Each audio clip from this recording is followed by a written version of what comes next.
Ezekiel Chapter 47. The man brought me back to the entrance of the temple, and I saw water coming out from under the threshold of the temple toward the east, for the temple faced east.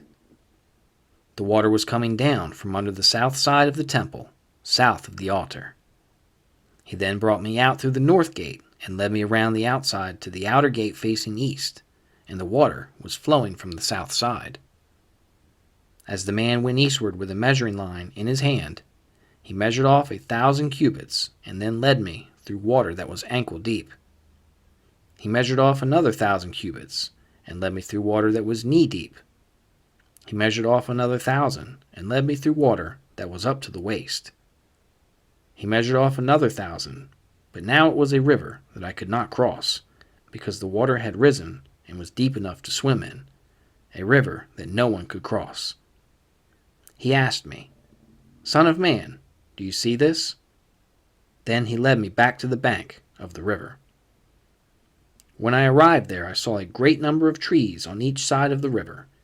He said to me, "This water flows toward the eastern region and goes down into the Arabah, where it enters the sea.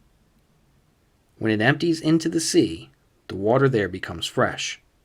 Swarms of living creatures will live wherever the river flows. There will be large numbers of fish, because this water flows there and makes the salt water fresh. So where the river flows, everything will live. Fishermen will stand along the shore. From En-Gedi to En-Eglaim, there will be places for spreading nets. The fish will be of many kinds, like the fish of the great sea. But the swamps and marshes will not become fresh. They will be left for salt. Fruit trees of all kinds will grow on both banks of the river. Their leaves will not wither, nor will their fruit fail. Every month they will bear, because the water from the sanctuary flows to them. Their fruit will serve for food, and their leaves for healing. This is what the Sovereign Lord says.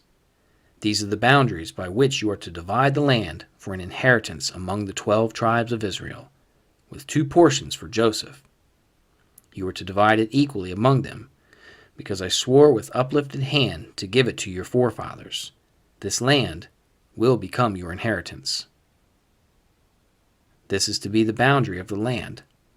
On the north side, it will run from the great sea by the Hethlon road, past Lebo Hamath, to Zedad, Berothah, and Sibraim, which lies on the border between Damascus and Hamath, as far as Hazer Hatikon, which is on the border of Haran.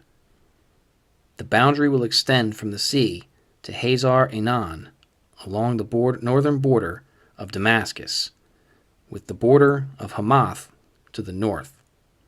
This will be the north boundary. On the east side, the boundary will run between Haran and Damascus, along the Jordan between Gilead and the land of Israel, to the eastern sea and as far as Tamar. This will be the eastern boundary. On the south side, it will run from Tamar as far as the waters of Meribah Kadesh, then along the Wadi of Egypt to the Great Sea. This will be the south boundary. On the west side, the Great Sea will be the boundary to a point opposite Lebo Hamath. This will be the west boundary. You are to distribute this land among yourselves, according to the tribes of Israel. You are to allot it as an inheritance for yourselves and for the aliens who have settled among you and who have children. You are to consider them as native-born Israelites. Along with you, they are to be allotted an inheritance among the tribes of Israel.